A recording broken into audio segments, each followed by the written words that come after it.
PSL এবং Bangladeshi cricket ফ্যানদের জন্য সুখবর। আবারও পিএসএল এর ফাইনাল মাতাতে যাচ্ছেন আমাদের Bangladeshi cricketer speed star Nahid Rana. Nahid রানাকে কিন্তু ফাইনাল খেলার জন্য এনওসি দেওয়া হয়েছে এবং নাহিদ রানার দল পিএসএল ফাইনালে কিন্তু কোয়ালিফাই করেছে, এটা আপনারা আগেই জানেন। এবং আমাদের তামিম ইকবালের বোর্ড নাহিদ রানাকে এনওসি দেওয়া হয়েছে যেন তিনি পিএসএল এর ফাইনাল ম্যাচটি খেলতে পারেন। এর জন্য তামিম ইকবালের বোর্ডকে একটা ধন্যবাদ দেওয়া যায়, কারণ অতীতে আমরা দেখেছি আমাদের প্লেয়ারের সুযোগ থাকা সত্ত্বেও তারা কিন্তু বাইরের দেশে খেলতে যেতে পারেনি শুধুমাত্র এনওসি পায়নি বলে। কিন্তু এইবারের ঘটনাটি পুরো উল্টো। এবারে আমাদের প্লেয়াররা অনেক সুযোগ সুবিধা পাচ্ছেন এবং বাইরের দেশে খেলার সুযোগও পাচ্ছেন।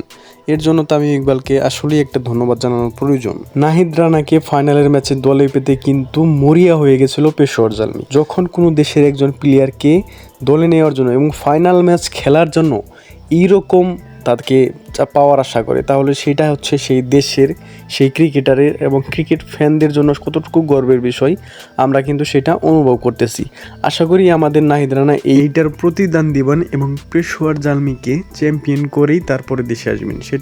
সেটা যদি হয় তাহলে আমাদের বাংলাদেশের ক্রিকেট ফ্যানের জন্য, নাহিদ রানার জন্য এবং পিএসএল বাংলাদেশি প্লেয়ারদের জন্য মান এবং দাম দুটোই বৃদ্ধি পাবে বলে আশা করি। এবং নাহিদ রানা কিন্তু প্রিমিয়াম ফাস্ট বোলার, তিনি পেশোয়ার জালমিতে যোগ দিলে পেশোয়ার জালমির যে পেস বোলার শক্তি সেটা কিন্তু দ্বিগুণ বেড়ে যাবে।